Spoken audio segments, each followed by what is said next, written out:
नमस्कार मित्रों, इस वीडियो के माध्यम से हम लोग देवनागरी लिपि का अध्ययन करेंगे क्योंकि इन दिनों हम लोग लिपि का अध्ययन कर रहे हैं। लिपि के श्रृंखला में हम आज देवनागरी लिपि का अध्ययन करने जा रहे हैं। तो चलिए बिना विलंब किए शुरू करते हैं। तो देखिए, ब्राह्मी की उत्तरी शैली में, ब्राह्मी की उत्तरी शैली से चौथी पाँचवीं सदी में गुप्त लिपि तथा गुप्त लिपि से छठी सदी में कुटिल लिपि विकसित हुई। इसे कुटिल लिपि से 9वीं सदी के लगभग नागरी के प्राचीन रूप का विकास हुआ, जिसे प्राचीन नागरी कहते हैं।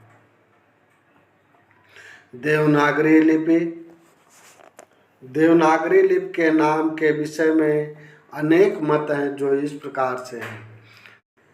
प्रसिद्ध बौद्ध ग्रंथ ललित विस्तार में वर्णित नागलिपि से नागरी नामकरण हुआ है।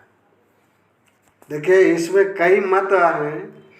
तो प्रसिद्ध बौद्ध ग्रंथ ललित विस्तार में वर्णित नागलिपि से नागरी लिपि का नामकरण माना जाता है। दूसरा जो है, नगरों में प्रचलित होने से देवनागरी नाम पड़ा। और देखें, तीसरा जो है, पाटलिपुत्र को नागर और चंद्रगुप्त को देव कहने के कारण देवनागरी नामकरण किया गया। श्री आर श्याम शास्त्री के अनुसार देवताओं की प्रतिमाओं के बनने के पूर्व उनकी उपासना सांकेतिक चिन्हों द्वारा होती थी, जो कई प्रकार के त्रिकोण यंत्रों के मध्य में लिखे जाते थे। वह यंत्र देवनागर कहलाते थे और उनके मध्य लिखे जाने वाले अनेक प्रकार के सांकेतिक चिन्ह वर्ण माने जाने लगे। इसी से उनका नाम देवनागरी हुआ। और अगली जो मान्यता है हुआ है, पांचवी, गुजरात के नागर ब्राह्मणों के नाम पर नागरी नाम पड़ा।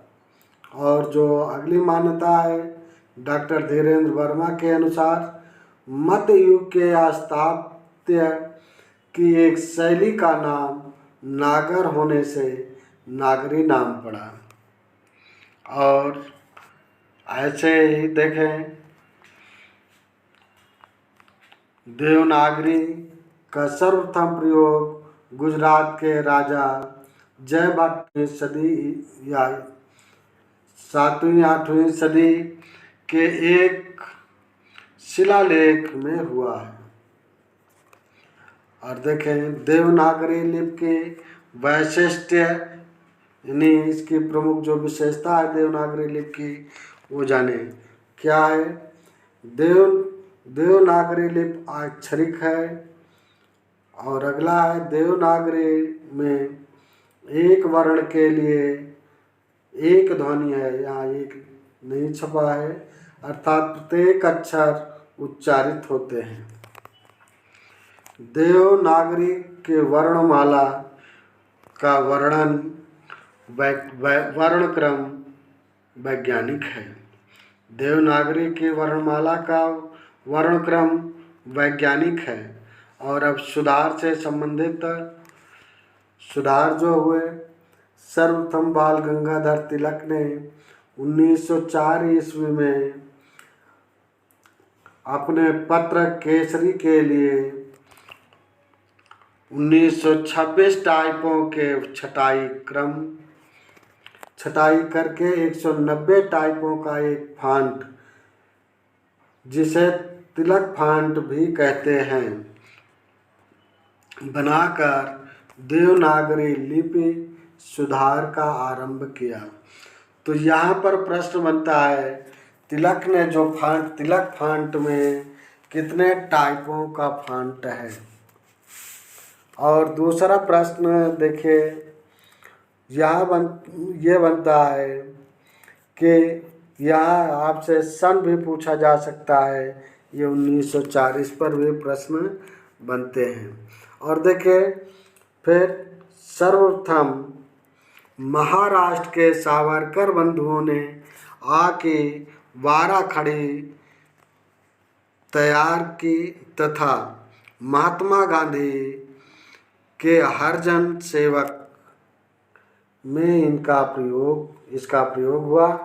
तो यहाँ पर प्रश्न बन सकता है आके 12 खड़ी का सर्वप्रथम यानी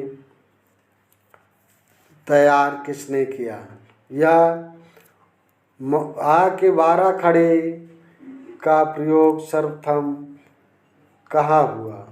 तो आपका उत्तर इन्हीं पंक्तियों से मिल जाता है।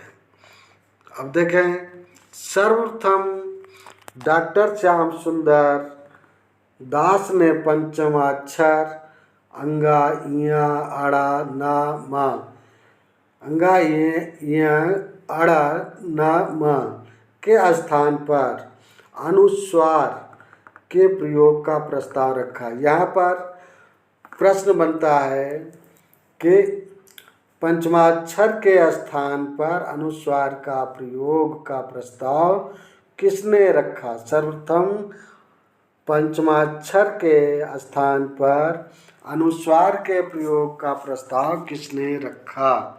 और तो आपका उत्तर हो जाएगा डॉक्टर श्याम सुंदर दास ने।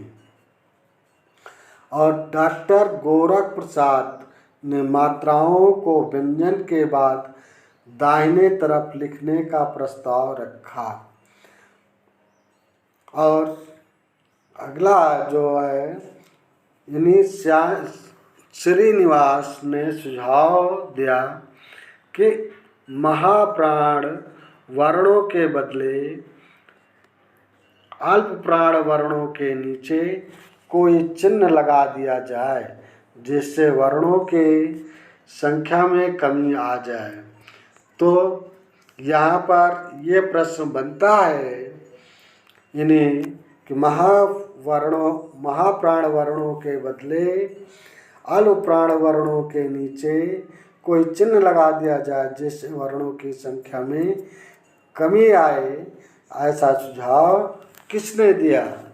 तो आपका उत्तर हो जाएगा श्रीनिवास। और फिर अगला है हिंदी साहित्य सम्मेलन के इंदौर के 24वें अधिवेशन में सन 1935 ईस्वी में महात्मा गांधी के सभापतित्व में नागरी लिपि सुधार समिति का गठन किया गया।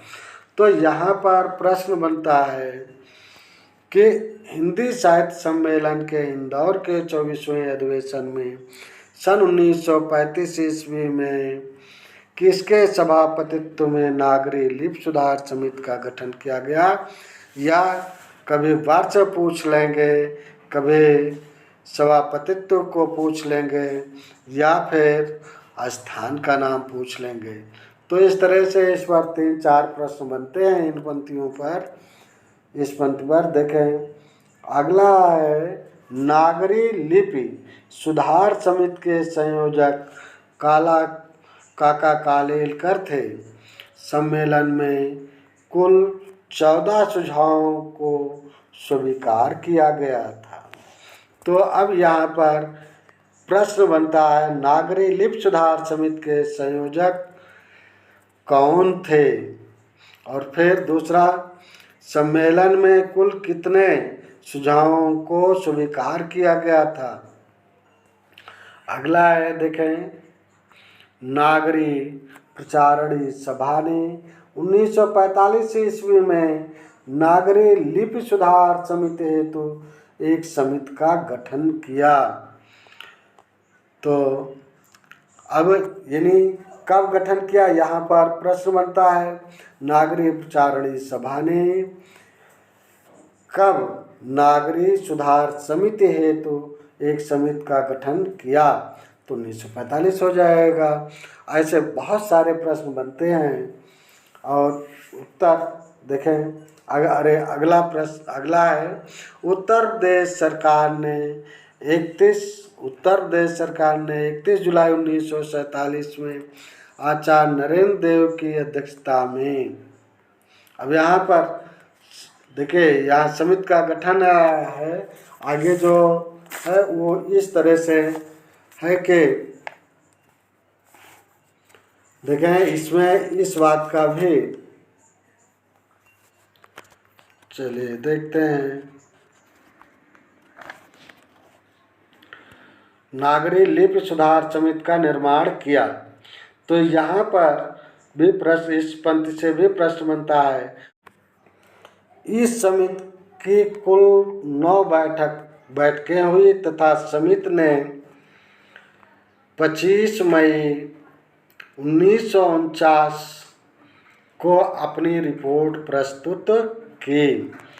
तो इस समिति के कुल कितनी बैठकें हुई या इस और अपनी रिपोर्ट का प्रस्तुत की, इस पर प्रश्न बनते हैं। और नरेंद्र देव समिति की रिपोर्ट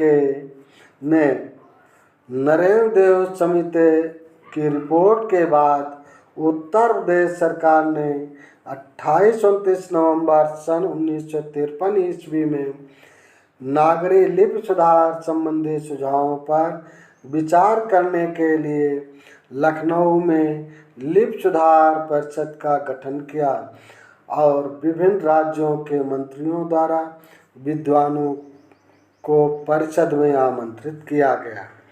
तो इस पर भी प्रश्न बनते हैं, कभी सन पूछते हैं, वर्ष तिथिमा और ये सब पूछ लेते हैं, कहाँ आयोजित किया गया, ये सारी चीज़ें जो है कि सरकार ने इस समिति का गठन किया। तो अगला देखें, उत्तर प्रदेश सरकार द्वारा गठित लिपि सुधार परिषद की बैठक की अध्यक्षता तत्कालीन उपराष्ट्रपति डॉक्टर सर्वपल्ली राधाकृष्णन ने की थी। तो यहाँ पर प्रश्न बन चुका है, पूछा जा चुका है टीजीटी पीजीटी में कि उत्तर प्रदेश सरकार द्वारा गठित लिपि सुधार समिति लिपि सुधार परिषद की बैठक की अध्यक्षता किसने किया था? तो तत्कालीन उपराष्ट्रपति डॉक्टर सर्वपल्ली राधाकृष्णन जी ने किया था। अगला देखें, डॉक्टर सुनीत कुमार चटर्जी ने कतिपय परिवर्तनों के साथ देवनागरी लिपि के स्थान पर रोमन लिपि स्वीकार करने का सुझाव दिया था। तो यहाँ पर प्रश्न बन चुका है प्रवक्ता में कि डॉक्टर सुनीत कुमार के देवनागरी लिपि के स्थान पर रोमन लिपि को स्वीकार करने का सुझाव किसने दिया था? तो डॉक्टर सुनीत कुमार चटर्जी ने। तो इस वीडियो में इतना ही। वीडियो को लाइक करें, शेयर करें, चैनल पर नए हैं तो सब्सक्राइब करें। सब्सक्राइब करने के बाद बेल आइकन ज़रूर प्रेस कर दें। बेल आइकन प्रेस कर देने पर मेरी वीडियो जैसे ही अपलोड होगी उसकी नोटिफिकेशन तुरंत आपके मोबाइल पर पहुंच जाएगी और आप मेरी वीडियो सबसे पहले देख सकेंगे। जय हिंद, जय भारत।